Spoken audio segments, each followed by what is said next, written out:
Mais importante que sonhar é entender teus planos, teus sonhos realizar. Hoje em espírito e verdade nós te seguiremos sem olhar para trás. Então chegou a hora de unirmos a voz e o coração pulsar ardente em teu amor. Nos rendemos, nos rendemos. Chegou a hora de levantarmos a voz. Chegou a hora de erguermos nosso louvor, meu Senhor. Em ti a vitória, sem temor, a ti damos glória. Chegou a hora.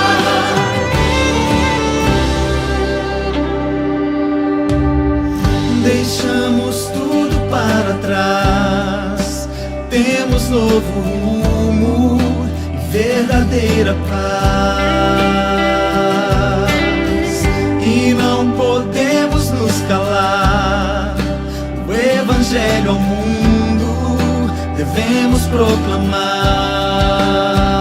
Então chegou a hora de viver a missão e sem temor levar ao mundo o teu amor. Sem demora, sem demora. Chegou a hora de levantarmos a voz. Chegou a hora de erguermos nosso louvor, meu Senhor. Em ti a vitória, sem temor, a ti damos glória.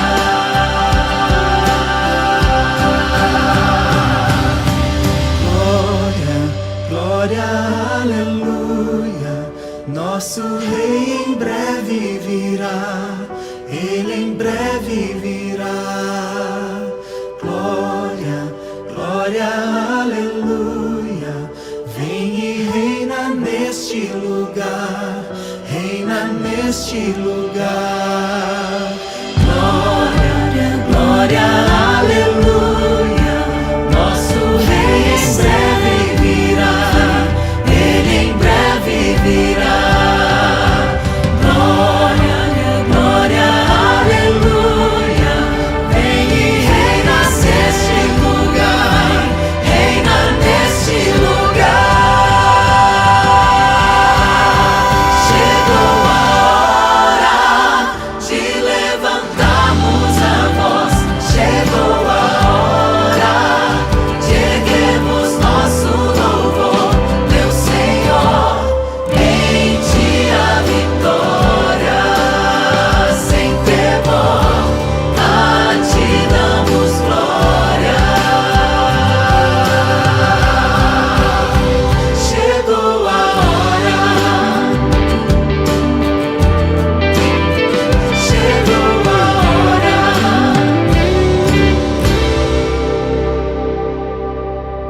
Glória, glória, aleluia.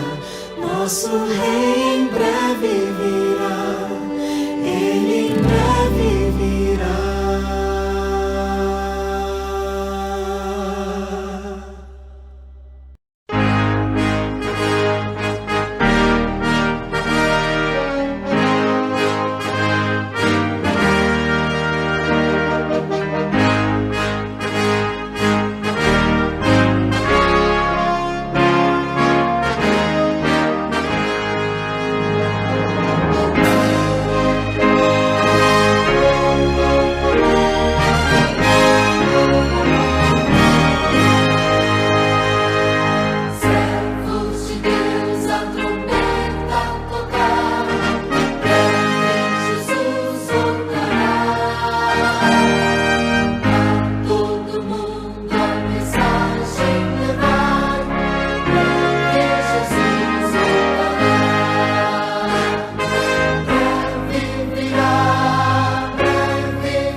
isso ainda faz sentido. Espero, mas tempo é relativo.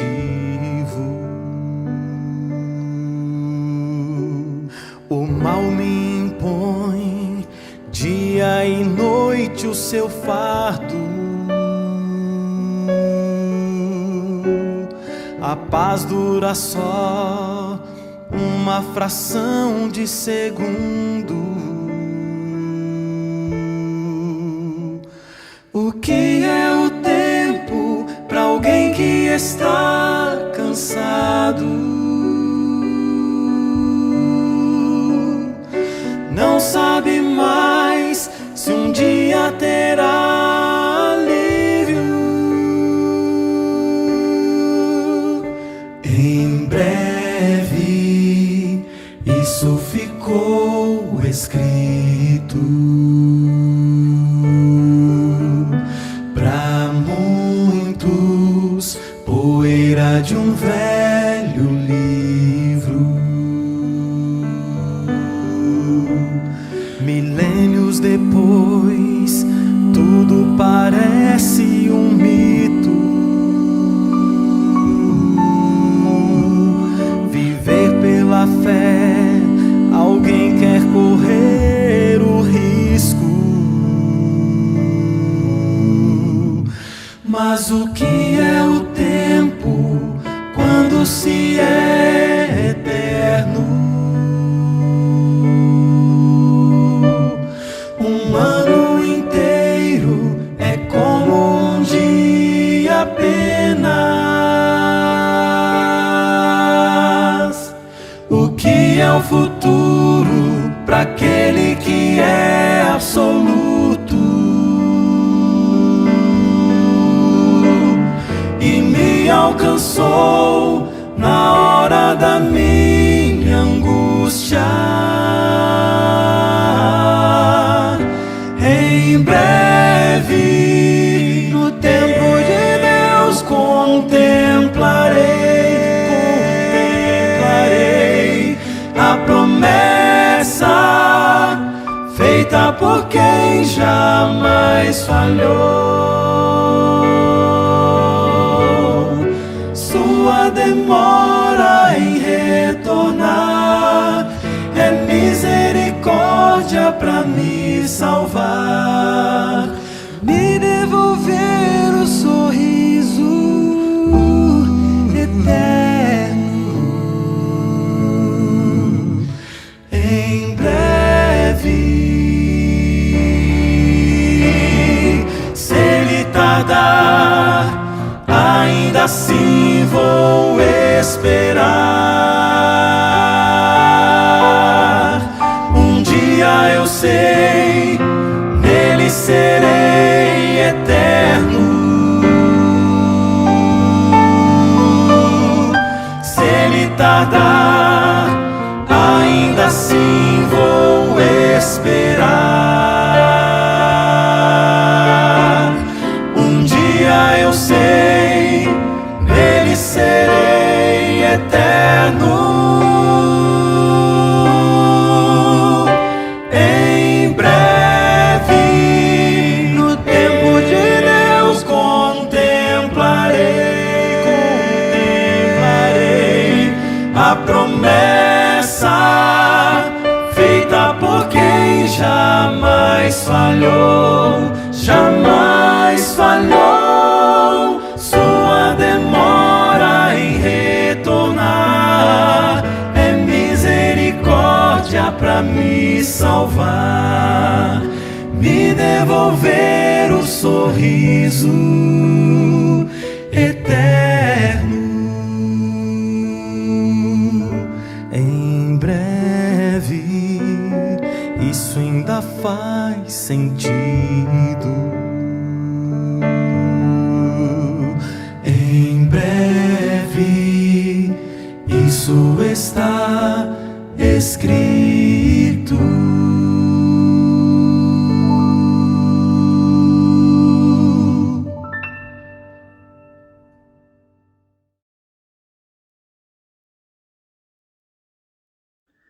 Olá, bom dia, tudo bem? Feliz sábado para você. Estou aqui para dizer que chegou a hora. Hoje é um dia especial. Comemoramos o Dia Mundial do Jovem Adventista. Eu sei, talvez você não pôde estar na igreja hoje e por isso está nos assistindo aqui. Não deu para juntar a turma, fazer aquela festa e gritar que chegou a hora. Mas aqui estamos juntos para estudarmos mais uma vez a palavra de Deus e entendermos esse tema tão importante na Bíblia. Quarta-feira estivemos juntos e falamos sobre a nossa grande esperança. E a nossa esperança é uma pessoa, é o próprio Jesus. E hoje queremos falar sobre a esperança que ele nos deixou. A esperança que temos na esperança. Nós temos a esperança que muito em breve Cristo vai voltar. Amém? E hoje eu quero estudar com você uma porção muito especial da Bíblia, no Evangelho de Mateus. Falando nisso, cadê a sua Bíblia? Ela está aí? Onde está a sua Bíblia? Eu estou aqui com a minha Bíblia já. Lembre-se, a Bíblia é a palavra de Deus. Perceba, a Bíblia não contém palavra de Deus. Aqui é de Deus, aqui não é. Não, jovem. A Bíblia é a palavra de Deus. Tudo que ela diz é a vontade de Deus para a sua vida. Amém? Então pegue a sua Bíblia agora. Vamos estudá-la, porque Deus tem um recado especial para o seu coração. Amém? Diga aí amém. Aleluia. Nós vamos estudar agora a palavra de Deus. E para isso, quero convidá-lo a fechar seus olhos e vamos juntos orar neste momento. Nosso bom Deus, obrigado por mais uma manhã de sábado. Um dia em que tuas bênçãos se renovam. Obrigado por teu cuidado sobre nossa família, sobre nossa vida e sobre a tua igreja, mesmo em dias tão difíceis. Chegou a hora. Cremos que esta é a geração que verá Jesus voltando nas nuvens dos céus. E queremos estar prontos, Senhor. Queremos dizer para o mundo inteiro, a hora chegou, é agora. Prepara-nos, Pai, dá-nos coragem e força, para que em meio a toda a crise, para que em meio a todos os problemas, possamos avisar a este mundo que chegou a hora. Esta é a hora de ver Cristo voltar. Esta é a hora de pregar o Evangelho com mais força. Esta é a hora de estar preparado. Esta é a hora de fazer grandes coisas para o teu reino. Dá-nos a tua bênção agora, estudarmos tua palavra, em nome de Jesus. Amém. Amém. Que bênção, não é verdade?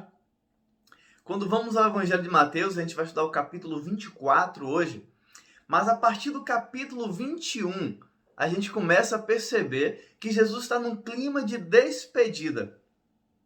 Jesus se prepara para a sua última viagem a Jerusalém. E você lembra que ele faz uma entrada triunfal, mas aos nossos olhos talvez não seja tão triunfal assim. Você já percebeu? Ele entra montado em um jumentinho. Aqueles que o recebem o saúdam com folhas, com plantas. Quem sabe alguns tendiam as próprias roupas. Aparentemente não tem nada de muito grandioso. Mas lembre-se, havia chegado a hora. Jesus iria entregar a sua vida. Aquela era a última semana de Jesus entre os seus discípulos, entre o seu povo. Era um momento especial. E nós vamos ver que algumas coisas ocorrem do capítulo 21 em diante do Evangelho de Mateus, que deve chamar a nossa atenção. O capítulo 21 de Mateus revela que Jesus foi ao templo. Opa! Perceba que Jesus não foi para Jerusalém para qualquer coisa. Ele foi até a igreja de sua época, ele foi ao templo. E aqui está a importância da igreja.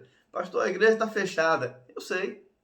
Mas perceba que a igreja agora se torna a sua casa. Quando você liga aí o seu celular, o seu computador, a sua Smart TV e está assistindo esse momento de pregação agora, de estudo da palavra. Nós somos a igreja. Amém? A igreja é aí a sua família, é o povo reunido, não é um templo, um prédio. Nós estamos agora na presença de Deus.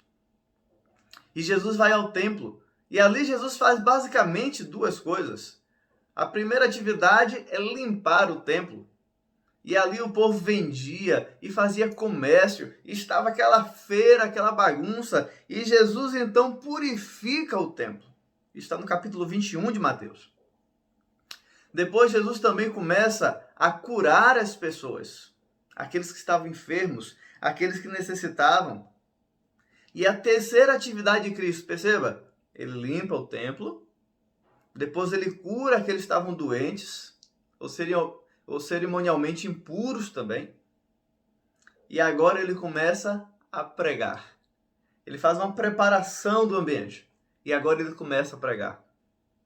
E a pregação de Cristo é sobre o reino dos céus. Jesus estava dizendo que chegou a hora. Era um momento especial que ele estava assinalando ali. Chegou a hora de uma nova era em nossas vidas. O reino de Deus já era chegado com a presença dele. E muito em breve ele voltaria. Era a hora também dele se entregar como sacrifício por mim e você. Era um momento especial. Você percebe isso?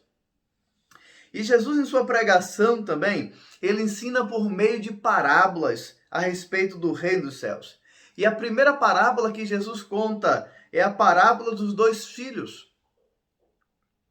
E essa parábola é importante para a gente compreender um pouquinho sobre o reino dos céus e o que Jesus tem a nos ensinar. Depois Jesus conta também a parábola dos lavradores maus. Olha aí. E conta também a parábola das bodas.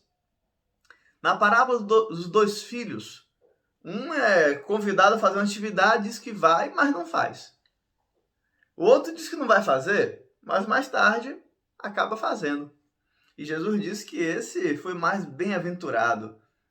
Porque apesar de dizer que não ia, ele foi. Havia chegado a hora. Nós temos também a parábola lavradores maus, que não recebem o filho de seu senhor. Não recebem os seus enviados. E aqui está um grande problema quando anunciamos o reino. Precisamos recebê-lo e aqueles a quem o Senhor envia. E temos a parábola das bodas, onde precisamos participar, atender ao convite que o noivo nos faz para as suas bodas, para as suas festividades, que é a entrada no reino dos céus. Em seu sermão, Jesus tira um tempo também, agora a partir do capítulo 22, para corrigir alguns erros que existiam em sua época. O primeiro erro é referente ao dinheiro. Jesus ajusta as coisas com respeito aos impostos que deveriam ser pagos. E tem uma frase famosa, né? Dai a César o que é de César e a Deus o que é de Deus. Ele corrige o ensino com respeito aos tributos, ao dinheiro. Depois Jesus corrige também com respeito à doutrina da ressurreição de entre os mortos. E ele afirma que há esperança. Afirma que chegou a hora também de ressuscitar. Quem sabe você sofra agora com a perda de um ente querido para a Covid-19. Quem sabe você está alarmado com todas as notícias e às vezes um pastor ou outro querido que nós conhecemos está falecendo também, ou algum irmão que temos muita proximidade. Esses dias nos surpreendemos até com um cantor muito jovem do vocal livre que perdeu a vida aí para a Covid-19. E Jesus está dizendo que chegará a hora de ressuscitar. Que o ensino de que a ressurreição não existe era mentira. Isto é um erro. E ele corrige a teologia de sua época. Jesus também corrige questões sobre a lei a partir do versículo 34 até o verso 40. Sobre o uso correto da lei de Deus, a sua importância, a sua validade. E ele termina essa parte de ensino falando sobre a natureza do Messias. Ele apresenta quem ele é, qual é o seu propósito, qual é a sua missão, qual é a sua origem também, como sendo filho de fato de Deus. E então, ele faz uma mensagem de advertência. A primeira mensagem de advertência é aos fariseus, que eram hipócritas. Pastor, o que é hipócrita? É aquele que parece ser uma coisa, mas vive outra. Jovem, isso não pode existir na sua vida. Jesus repreendeu, antes de anunciar o seu reino através de parábolas, ele repreendeu os fariseus por viverem aquilo que era diferente do que ensinavam. por terem apenas aparência sem ter conteúdo, por terem a imagem de santidade, sem ter o coração de fato santificado, ligado ao céu. Chegou a hora de mudança. E Jesus também faz advertência sobre Jerusalém, e ele chora por Jerusalém, e vê tudo que poderia ter acontecido de bom ali, mas infelizmente o povo não tinha aceitado. Que momento complicado, não é verdade? Eu creio que essa história chama muito nossa atenção. Quando avançamos mais um pouquinho, percebemos que por 2 vezes a Bíblia registra que Jesus entrou no templo e por 2 vezes também diz que ele saiu. Se você observar no capítulo 21, verso 12, diz que Jesus entrou. Quando vamos ao verso 23, diz que ele entrou a segunda vez.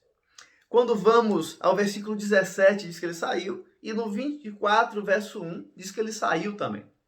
Então perceba, no capítulo 21, verso 12, ele entra no templo. Depois diz que ele sai, vai para Betânia. Não sabemos aonde, mas quem sabe na casa de seus amigos que ali residiam e onde ele costumava estar. E depois ele retorna ao templo mais uma vez, a Jerusalém mais uma vez. E quando sai? Ele sai com os discípulos para o monte, para buscar a Deus. E dali se seguem os eventos finais da vida de Jesus aqui neste mundo. Ele é entregue, tem as artimanhas para tirar sua vida, ele é julgado de forma incorreta, depois ele é crucificado e é ressurreto. Amém? Tudo isso acontece em sequência a essa história que nós estamos estudando. E da última vez que diz que Jesus saiu, lá no capítulo 24, verso 1, encontramos a mensagem que queremos detalhar nessa manhã. E eu quero ler com vocês um texto especial da palavra. Vamos abrir a Bíblia? Mateus capítulo 24, abra aí sua Bíblia. Mateus 24 e o verso 3. Isso, Mateus 24, verso 3. Abra sua Bíblia, vamos ler juntos? Diz assim: No Monte das Oliveiras achava-se Jesus assentado. Quando se aproximaram dele os discípulos em particular e lhe pediram: Diz-nos, quando sucederão estas coisas? E que sinal haverá da tua vinda e da consumação do século? Opa! Perceba que algo ocorreu aqui na história. Quando Jesus sai de Jerusalém com seus discípulos e eles sobem ao monte, ele vai até o Monte das Oliveiras. Lá de cima ele poderia ver toda a construção do templo. E o sol batia nas paredes de pedra, e pedras especiais, e brilhava como se fosse ouro. Era uma cena linda. E os discípulos ficaram extasiados com a visão e olharam para Jesus e disseram: Mestre, olha que construção, olha aquelas pedras, olha que templo bonito nós erigimos para o teu nome. De fato, é especial que tenhamos igrejas bonitas. É muito bom que tenhamos templos confortáveis, que exaltem o nome de Deus e recebam com carinho os seus filhos ali. E Jesus faz uma declaração que daquele templo não ficaria pedra sobre pedra que não fosse então derrubada. Imagine, era uma construção que já durava décadas e ainda iria durar algum tempo até que a destruição chegasse para que ele fosse concluído. Há uma perspectiva de que o templo foi destruído cerca de 6 a 7 anos depois que ele foi concluído. Perceba que foi uma construção grandiosa e que levou muito tempo. Era motivo de orgulho nacional. Era motivo de orgulho para a nação. Era o centro da adoração de toda a vida em Jerusalém. E agora Jesus anuncia que aquele templo seria destruído. Aquilo que era o orgulho dos seus discípulos, aquilo que era o orgulho do povo. Não deve ter sido fácil ouvir essas palavras de Jesus. E eles então ficam aterrorizados. E alguns mais próximos vêm até Jesus e perguntam: Mestre, quando será a destruição do templo? Mas não faz apenas essa pergunta. Eles também perguntam: e qual o sinal da consumação de todas as coisas? O que indica o teu breve retorno a este mundo? No capítulo 24, Jesus responde essa pergunta e no capítulo 25 também. No capítulo 24 encontramos os sinais. É um sermão profético, apocalíptico dentro do Novo Testamento. E no capítulo 25, através de parábolas, Jesus também fala sobre a condição da igreja perto da sua volta. E eu quero estudar esse texto especial com vocês. Jesus responde as duas perguntas com a resposta mesclada. Ali tem questões que envolvem esses dois momentos. E a pergunta dos discípulos está junta por um motivo simples. Eles esperavam que os dois acontecimentos fossem próximos, ou quem sabe até juntos, que na volta de Jesus para restaurar o seu reino, então ele destruísse Jerusalém, porque ele ia colocar um reino melhor, ia trazer o templo que o próprio Deus erigiu. Eles queriam que todas as coisas acontecessem rápido. Eles queriam que a hora tivesse chegado em seus dias. E é por isso que depois da morte de Cristo eles pregam com tanta força. É por isso que eles são tão animados. É por isso que eles buscavam tanto a direção do alto. Percebe? Eles tinham urgência. Para os discípulos havia chegado a hora. Será que nós temos esse mesmo fogo? Será que temos a mesma noção de que chegou a hora também? De fato, em nossos dias, esta hora é chegada e perceberemos isso agora no Evangelho de Mateus, no capítulo 24. Eu dividi Mateus 24 em 3 blocos, pelo menos. O primeiro parece que Jesus usa de forma mesclada a resposta para as duas perguntas. No segundo bloco, parece que ele fala mais detidamente sobre a destruição de Jerusalém. E depois parece que ele fala mais sobre os sinais de fato da sua vinda. Mas, cuidado com essa interpretação. Todos os sinais, eles se referem mais à volta de Jesus do que à destruição de Jerusalém, sabia? No livro Eventos Finais, na página 14, olha o que Ellen White diz. Cristo preveniu seus discípulos da destruição de Jerusalém e dos sinais que ocorreriam antes da vinda do Filho do Homem. Olha aí. Todo o capítulo 24 de Mateus é uma profecia a respeito dos acontecimentos que precederão esse evento. E a destruição de Jerusalém é usada para representar a última grande destruição do mundo pelo fogo.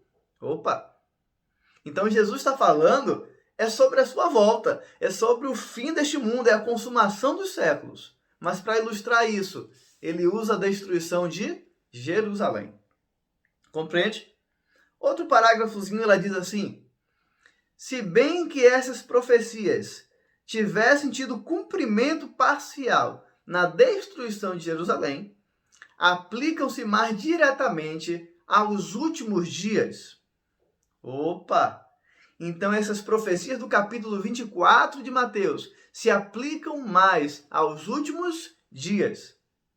Jesus está dizendo em Mateus 24, quando que é chegada a hora? Quando será este momento especial? Será que estamos próximos da volta de Jesus? Será que muito em breve veremos os céus se rasgando e Jesus voltando? O que você tem acalentado no seu coração, meu irmão? Jovem de Deus? Será que você tem esperado de fato a volta de Jesus? Será que você está pronto para esse momento tão especial? Jovem, eu quero me preparar. Eu quero estar pronto para ver Jesus voltar. O meu coração fica animado quando eu entendo que Jesus pode voltar em minha geração. E é para isso que eu me dedico ao Evangelho, é para isso que eu me dedico ao ministério. E me gasto e deixo gastar mesmo, porque eu quero ver Jesus voltar. Qual é a sua esperança? O que você tem aguardado nestes dias? Eu espero que você aguarde o breve retorno de Jesus. Porque, jovem, chegou a hora. Você crê nisso? Então diga amém aí onde você está. Diga amém. Coloque aí nos comentários, amém. Amém, pastor, chegou a hora. Eu quero ver Jesus voltar. Que coisa boa. Eu quero ver o seu comentário, isso? Amém. Chegou a hora. É hora de ver Jesus voltar nas nuvens dos céus. Você crê nisso? Quando vamos ao capítulo 24, então, nós vemos Jesus anunciando os sinais de sua volta. E eu não quero me deter apenas no capítulo 24 de Mateus, mas quero trazer algumas profecias sobre o fim que estão no Novo Testamento. Alguns sinais para entendermos que já estamos próximos da volta de Jesus. Você crê nisso? Nós temos os primeiros sinais, ou o primeiro grupo de sinais, que são os sinais naturais. E um dos primeiros sinais que Jesus relata são os terremotos, os tremores de terra. E um terremoto especial marca o início de uma série de terremotos e que cada vez estão mais próximos. Se você for no Google depois do seu irmão, agora não. Use agora o celular para aqui juntos estudar na Palavra de Deus. Mas eu fiz essa experiência. Se você botar terremotos no Google, só isso, e pesquisar, ele vai aparecer várias abas com os terremotos recentes. Qual a data, em que momento ele ocorreu, o horário, aonde foi sentido e qual o grau que ele atingiu. E eu fiquei surpreso ao perceber o tanto de terremotos que tivemos só essa semana que passou. São muitos terremotos. Eu fiz uma pesquisazinha rápida e achei algo interessante. Olha o título das matérias. Na BBC News, eu encontrei a seguinte matéria: Islândia é sacudida por 50 mil terremotos em 3 semanas. 50 mil terremotos em 3 semanas só em um país, só em um local. Nossa, que incrível! De fato, aquilo que Jesus falou está acontecendo. Você percebe? Está no site da BBC News e foi publicado no dia 17 de março deste ano. Olha outra notícia interessante, agora da época, publicado no dia 14 de fevereiro, agora em 2021. Ela diz o seguinte: Brasil teve 248 tremores de terra em 2020. Olha aí, 248 terremotos em 2020. Mas presta atenção agora, a segunda parte da notícia. E outros 30 apenas em janeiro agora de 2021. Uau! Quantos terremotos? E pastor, quando que começou esse momento de tantos terremotos e que cada vez estão mais próximos e com mais intensidade, cada vez ocorrem em maior número? Nós temos um sinal marcante que chamou a atenção do mundo. É chamado Terremoto de Lisboa, que ocorreu em 1º de novembro de 1755. Esse terremoto teve seu epicentro ali na cidade de Lisboa, mas foi sentido em toda a Europa e até em parte da África. Você pode imaginar um terremoto desse tamanho? Milhares de pessoas morreram. Outras dezenas de milhares ficaram desabrigadas ou feridas, sem alimento. Tudo veio ao chão. De fato, o povo percebeu que aquele momento era especial. As notícias sobre o terremoto de Lisboa são assustadoras e de lá para cá, cada vez mais terremotos atingem o nosso mundo.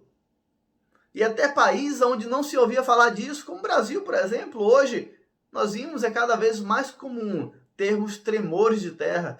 E isso se acentuará cada vez mais que nos aproximarmos da volta de Jesus.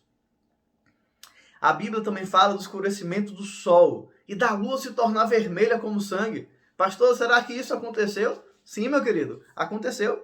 Em 19 de maio de 1780. Era de dia. O povo trabalhando e de repente tudo começou a ficar escuro na América do Norte. E todos tiveram que parar de trabalhar em suas atividades. Quem estava no campo voltou para casa. Quem sabe acenderam tochas e lâmpadas e tudo que puderam. Mas a escuridão persistiu. E foi até amanhã do outro dia. Uau, que sinal fantástico! E perceba que um atrás do outro, terremoto, escurecimento do sol, e então, quando eles aguardam a próxima noite, a lua está vermelha como sangue. Assim como predisse a palavra de Deus no livro do Apocalipse. Você percebe? Os sinais da volta de Cristo, eles se cumpriram desse período para cá. Assinalavam um momento especial da história.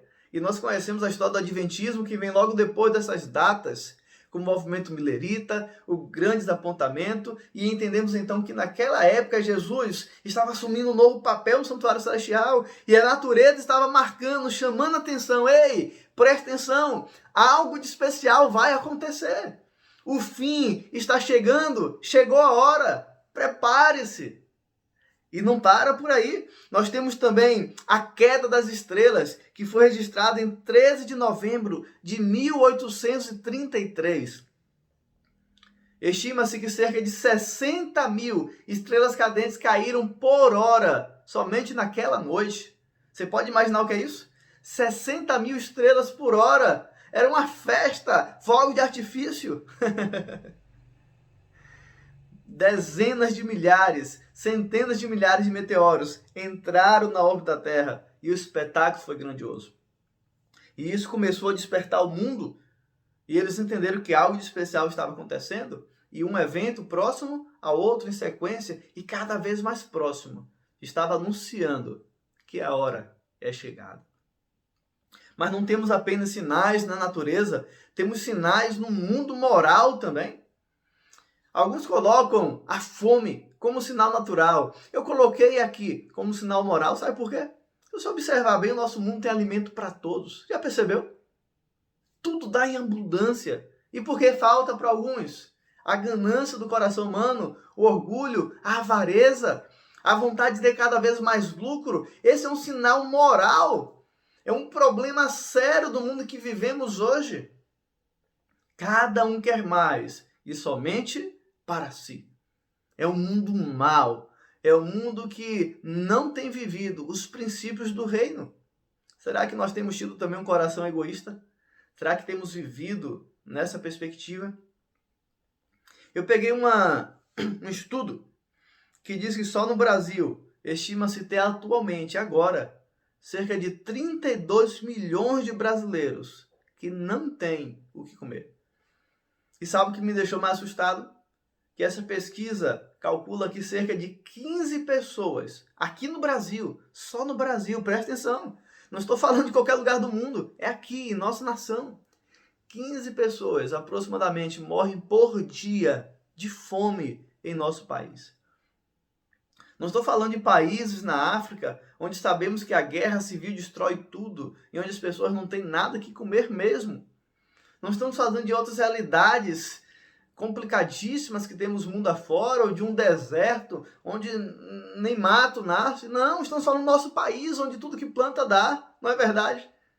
E mesmo assim, 15 pessoas morrem de fome todos os dias. Será que aquilo que Jesus falou está se cumprindo? Fome em toda parte. Perceba que Jesus falou também do aumento da iniquidade e do esfriamento do amor. Eu acho que isso não precisa nem trazer dados, nem trazer uma pesquisa para falar. Se você olhar à sua volta, se você olhar para os seus vizinhos, quem sabe às vezes para alguém, você pode olhar até para dentro de casa e perceber que isso é uma verdade. O amor tem se esfriado. Cada vez mais nós vemos o crescimento astronômico dos divórcios, briga entre casais, abandono de filhos. E isso aqui tem que chamar a nossa atenção. Recentemente vimos notícia de pai que obrigava a própria filha a se alimentar até das próprias fezes.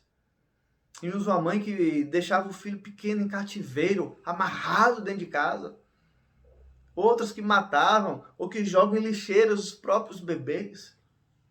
E antes assustava o nosso coração e hoje a gente ouve essas notícias e elas são tão comuns que parece que nem atiçam mais os nossos sentidos. Você percebe? Cada dia é mais comum ver esse tipo de coisa acontecendo. Se formos para outras esferas, podemos ver a corrupção, a maldade, o roubo, a desonestidade, a fraude, as drogas que tiram a vida, a paz, a felicidade dos nossos jovens. Jovem, eu creio que você conhece, quem sabe isso perto de você, algum amigo seu que é escravizado pelos vícios.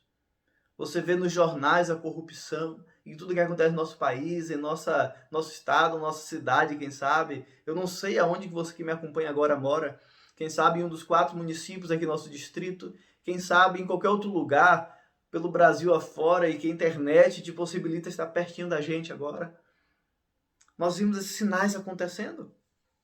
Estão em toda parte a maldade no coração do ser humano e o amor se esfriando. Não há respeito mais pelos pais, não há respeito mais pelos filhos, não há respeito por ninguém. Andamos com medo o tempo todo. Isso é sinal de que está perto a volta de Cristo Jesus, de que chegou a hora. E Jesus fala que haveriam sinais também no mundo religioso. Atenção! Isso, dentro da esfera religiosa, haveriam sinais que indicam também a brevidade da volta de Jesus. E que sinais são estes, pastor? Jesus fala de falsos cristos e falsos profetas. Vamos começar pelos falsos profetas. Eles trazem ensinos errados que não estão de acordo com a palavra de Deus. Jovem, se não está na Bíblia, não é verdade. Você não precisa crer.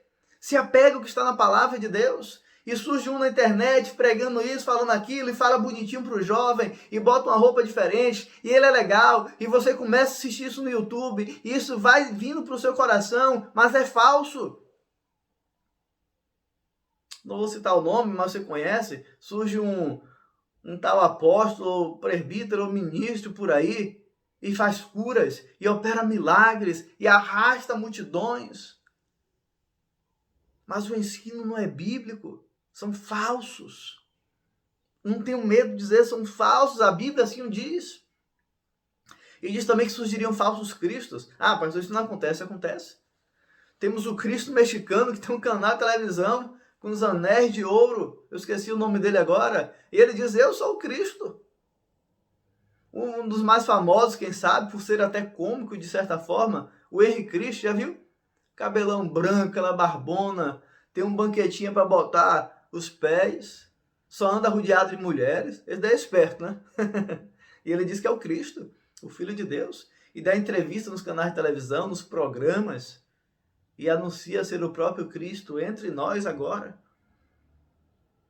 E quanto mais nos aproximarmos do fim, mais aparecerão pessoas como estas, desviando a atenção do povo. E para aqueles que não creem na palavra, vão olhar e dizer, olha aí, que bagunça, isso aí é Jesus nada. Eu não creio nessa fé. Eu não posso crer nessa coisa. E vai tirando as pessoas do foco da palavra de Deus. Vai desviando o olhar da volta de Cristo. E a hora que está tão próxima, para elas às vezes pode parecer longe. Também Jesus fala que haveria perseguição aos fiéis. Aqui no Brasil, graças a Deus, ainda gozamos de uma liberdade muito boa. Mas em muitos lugares, assim como foi no dia dos discípulos, há perseguição. Ainda existem países em que se uma pessoa se declarar cristã, ela é morta. E a lei defende isso. Algum tempo atrás ouvi uma perspectiva, uma estimativa que tínhamos cerca de 500 mil de adventistas só na China. 500 mil. Só que nenhum deles tem um nome em um pedaço de papel, em um registro. Porque se forem descobertos, eles morrem. E não pense que essa realidade não chegará até nós. Chegará. Haverá um momento que seremos perseguidos também. Seremos taxados como fanáticos, como loucos. Dirão que todas as calamidades que hoje sobrevêm são nossa culpa e nos perseguirão. Você está pronto para, se preciso, dar a própria vida pelo Evangelho? Dizer, chegou a hora. Assim como Cristo entrou em Jerusalém para morrer por mim, eu agora chego aqui para morrer por Cristo. Sabe, jovem, estão chegando dias difíceis. Está chegando um momento desafiador. Mas não vacile. Esteja pronto. E nós vamos falar sobre o preparo logo mais para encerrar o nosso sermão. É preciso estar preparado. Sabe um detalhe? Morrer por Cristo, na verdade, é fácil chegar e dizer, eu vou morrer, eu sou um mártir e tal. Isso é fácil. Sabe o que é difícil? Viver por Cristo. Todo dia, dedicar tempo para ler a Bíblia. Todo dia parar para orar. Todo dia eu ligar a televisão, ou pegar o computador, o celular, dizer, não, eu não vou assistir isso aqui, eu não vou ver isso aqui, eu não vou gastar tempo com isso aqui, porque isso aqui não faz parte do reino de Deus. Essa sensualidade, esse filme aqui que não agrada a Deus, essa mensagem que... Não, eu vou sair dessas coisas. E isso é que é difícil. Dedicar mais tempo à palavra e menos tempo para aquilo que não vem do reino de Deus. Viver por Cristo é o grande desafio de nossas vidas, jovem. Viva por Cristo. E Jesus também encerra os seus sinais e os sinais no mundo religioso, dizendo que o evangelho do reino seria pregado em todo o mundo. Uau! Isso aqui é muito bom. Jesus declara que o evangelho seria pregado ao mundo inteiro. E ele chama você para isso. Amém? Chegou a hora, jovem, de pregar. Com pandemia ou sem pandemia, a tempo e fora de tempo. É hora de falar que Cristo voltará. Quando vamos ao final do capítulo 24, nós encontramos parábolas ali também. E no capítulo 25, temos duas parábolas sobre a preparação para o Rei dos Céus no capítulo 24 e duas parábolas sobre a preparação para o Rei dos Céus no capítulo 25 de Mateus. São parábolas que dizem que chegou a hora. E como devemos comportar diante disso? A primeira parábola que encontramos é da figueira. E a parábola da figueira é uma exortação à vigilância. Não é tempo de dormir. É tempo de olhar para todas as coisas que acontecem e perceber que Cristo está voltando. Jesus disse, olha, a figueira é assim, quando começa as folhas a estar em certo tom, você sabe que época do ano está. De igual forma, quando verem esses acontecimentos que estou falando, saibam que o fim chegou. Jovem, tudo que Jesus disse aconteceu e está cada vez mais acontecendo com intensidade. É porque chegou a hora, não é hora de dormir, é hora de despertar do sono, é hora de acordar. Jesus voltou. Jesus está voltando. Amém? Jesus está voltando. Chegou a hora. É hora de despertar. A segunda parábola é do bom e do mau servo e fala sobre a prudência. Não adianta apenas saber os sinais. Não adianta apenas conhecer aquilo que Jesus falou. É preciso estar sempre pronto para o seu retorno. Você percebe? Eu preciso observar os sinais, mas preciso me preparar diante desses sinais. Eu preciso estar pronto para a volta de Jesus. No capítulo 25, Jesus conta agora a parábola das 10 virgens. Você conhece? A parábola das 10 virgens me chama a atenção por um motivo especial. Ela nos mostra que a preparação para a volta de Cristo tem que ter antecedência. Não é quando as nuvens do céu se rasgarem, aí eu vou agora orar. Não adianta mais. Eu preciso hoje buscar mais do Espírito de Deus. A parábola das 10 virgens me chama para um reavivamento, para uma reforma espiritual. E jovem, perceba uma coisa, reavivamento e reforma não vai acontecer na igreja, não espere isso acontecer. Isso acontece na minha vida, na sua vida. Eu preciso de reavivamento, eu preciso de reforma e eu devo buscar isso pessoalmente a cada dia. Você tem azeite de sobra para esperar Jesus voltar? Perceba que todas as virgens dormiram, todas adormeceram. A diferença não está aí. A diferença estava em quem tinha azeite e quem não tinha. Quem tinha do Espírito Santo e quem não tinha. Você tem o Espírito de Deus? Se hoje o fim de fato chegasse, você estaria fortificado no Espírito, no poder do Espírito, para passar por este momento de prova. A parábola das 10 virgens nos convida a estarmos preparados hoje para o que acontecerá amanhã. Eu devo hoje buscar o Espírito Santo. É como uma guerra. O soldado não se prepara para a guerra quando a guerra chega, ele se prepara antes. Para se a guerra chegar, ele está pronto. E então terminamos com a parábola dos talentos. A parábola dos talentos, Jesus ensina que todos nós recebemos dons, talentos, habilidades. Mas tem um detalhe. Você só vai ver o reino dos céus se você usar esses talentos. Jovem, você sabe cantar? Sabe pregar? Sabe tocar um instrumento? Tem habilidade com redes sociais, com marketing digital, com artes? Não sei, qual é a sua habilidade? Como você tem usado esse dom? Tem usado isso para o reino de Deus? Ah, pastor, meu dom é ficar na internet o dia todinho. Isso não é bem um dom, né? Mas o que você faz com esse tempo na internet? Será que seus amigos nas redes sociais sabem que você é adventista? Sabem que você tem esperando a voz de Jesus? Será que você disse para eles que chegou a hora com as fotos que você posta, com os vídeos que você coloca, com os comentários que você faz? As pessoas percebem que seu coração, a sua mente, o seu foco está na volta de Jesus e não neste mundo? Eu fico triste ao olhar redes sociais e ver as conversas por aí, ao perceber entre os irmãos, às vezes, mais preocupação com o cenário político. E uns defendem um lado, esquerda e direita, e fica aquela briga. E tem irmão que briga por isso. Gente aí hashtag BBB não sei das quantas. E vão se enveredando essas coisas. E não percebem a brevidade da volta de Jesus. Não usam os seus dons para a pregação do reino. Para falar que Jesus voltará. E que essa volta é próxima, é agora. Você percebe? Eu quero convidar você, jovem, a estar pronto. Perceba, 4 parábolas. Vigilância. Está atento aos sinais. Mas não apenas isso. Está todo o tempo preparado para os sinais. Preparado para a volta do seu Senhor. Também a exortação a termos o preparo espiritual, a buscarmos do Espírito Santo.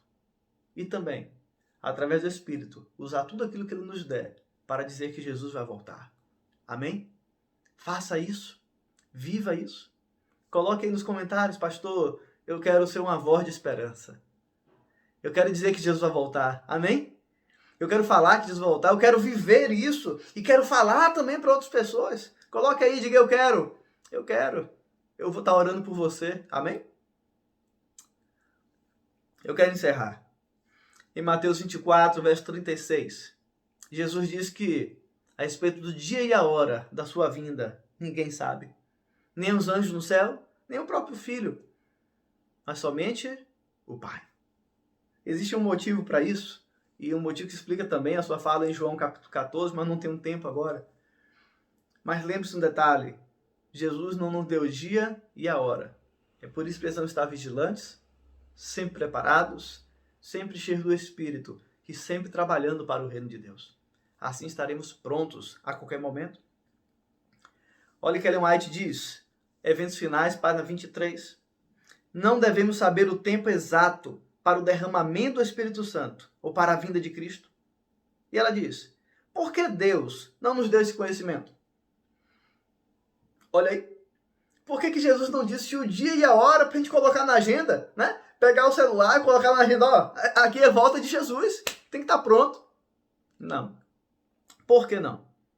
Porque se o fizesse, diz ela, não faríamos correto uso dele. Desse conhecimento resultaria um estado de coisa entre o nosso povo que retardaria consideravelmente a obra de Deus, no sentido de preparar um povo que permaneça em pé no grande dia que está por vir. Ah, se eu soubesse que o dia é só lá em 2030, não preciso pregar agora não preciso fazer nada, está longe ainda, não faríamos nada, e Jesus voltaria, não teria ninguém preparado. Esse senso de urgência sempre deve estar no seu coração. Pode ser amanhã, pode ser depois de amanhã, pode ser daqui a 5 anos, pode ser daqui a 10, não sei. Mas o certo é que pode ser, e eu tenho que estar preparado hoje, até porque se a morte chegar para mim, Jesus Cristo já voltou para mim, você entende? Eu não posso preparar para uma data futura, eu tenho que preparar para hoje. Eu tenho que viver hoje, como se Jesus fosse voltar agora. Se Jesus voltasse agora, jovem de Deus, como ele encontraria você? Às vezes eu encontro alguns que dizem que Jesus demora a voltar. Mas se ele tivesse voltado ontem ou hoje, você estaria pronto? Se Jesus viesse agora, como ele encontraria a sua vida? A grande questão não é quando Cristo voltará, mas como ele encontrará você. E a irmã White conclui dizendo, não devemos viver ansiosos quanto ao tempo. Não temos que ter preocupação com o tempo. Tem gente pregando nas redes sociais, fazendo profecias, estudando de forma diferente de Daniel e Apocalipse, e fazem uma bagunça, e marcam datas para o Jesus, ou proximidade para o Jesus, e trazem novos significados para as profecias de tempo que temos em Daniel, e aplicam que Jesus em breve voltará, e que tem 3 anos, 3 anos e meio, 4 anos, e aí vai. Alguns outros estão dizendo que em 7.000 anos o mundo acaba e tal. Não precisamos disso. Precisamos estar preparados quando? Hoje. A nossa preocupação não é com data, mas é com estar vigilante, atento, pronto, cheio do Espírito e trabalhando para o reino de Deus. Se você fizer isso, você não vai ter preocupação, tempo para pensar em data. Meu irmão, minha irmã, esteja preparado hoje para a volta de Jesus. Amém? Chegou a hora. Você crê nisso? Chegou a hora. Existe uma parte que compete a mim e a você fazer. não é saber o dia, não é saber a hora, não é ficar estipulando quando Cristo vai voltar. Não. A nossa parte é ter preparo espiritual. É a busca pessoal do Espírito Santo. É permitir que Ele opere uma reforma em nossas vidas de dentro para fora, que transforme o nosso coração, que nos dê uma nova mente e nos ajude a ser conformes à imagem de Cristo Jesus. É isso que precisamos. E sabe qual é a segunda coisa? Precisamos pregar. Ninguém que de fato conhece a Cristo, ninguém que de fato é cheio do Espírito, vive na inatividade, ele faz alguma coisa para ver a volta de Jesus. Você compreende isso? Esses dias eu visitei a irmã Luísa, não sei se ela estará me assistindo.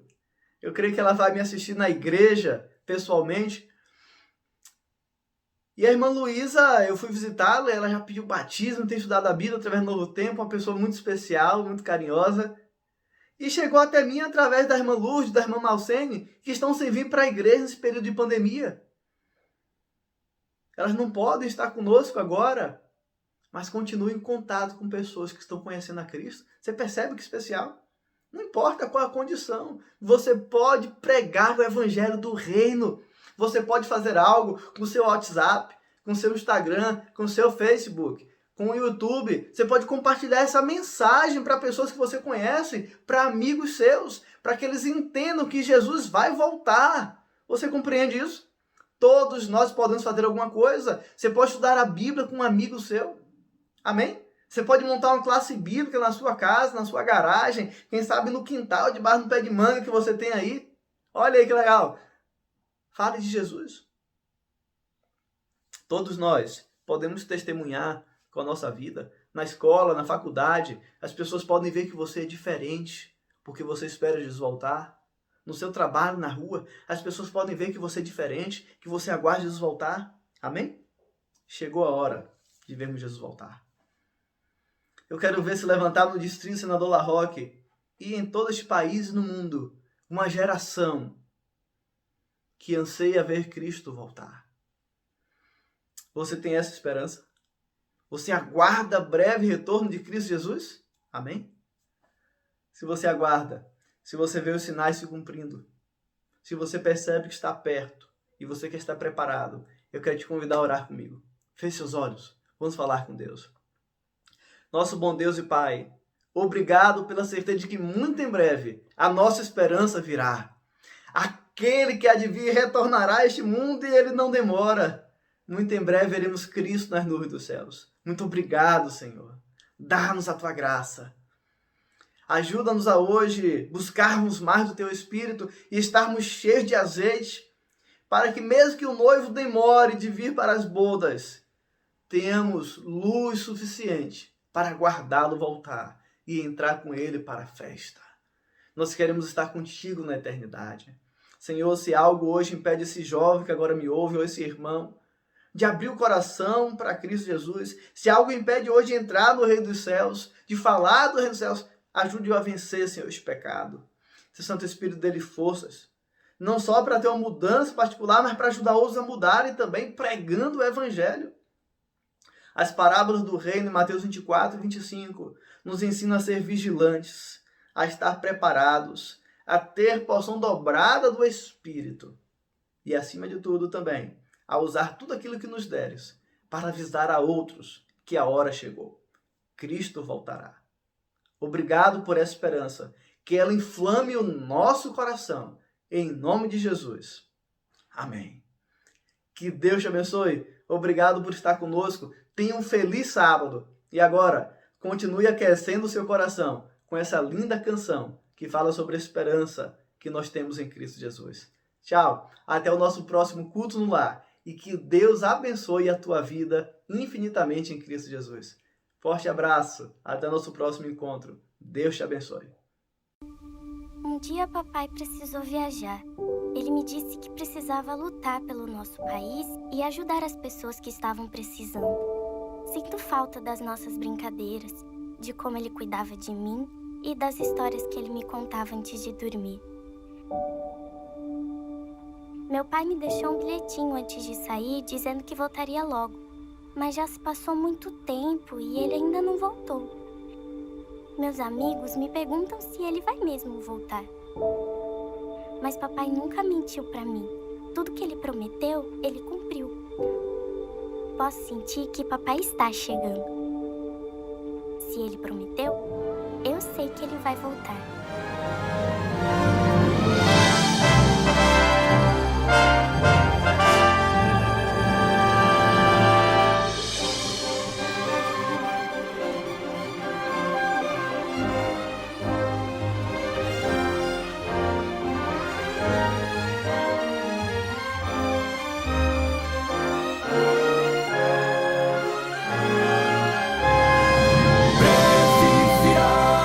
Breve virá.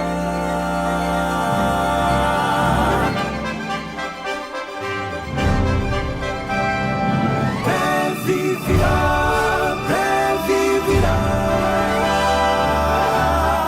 Todo olho verá.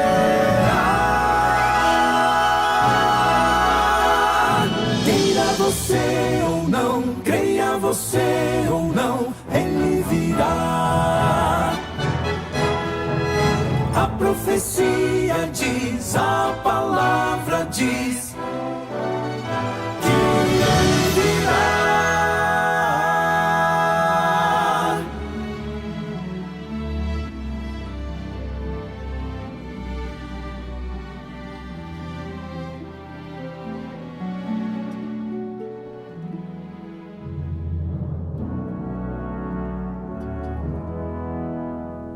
Servos de Deus, a trombeta tocai, breve Jesus voltará. A todo mundo a mensagem levai, breve Jesus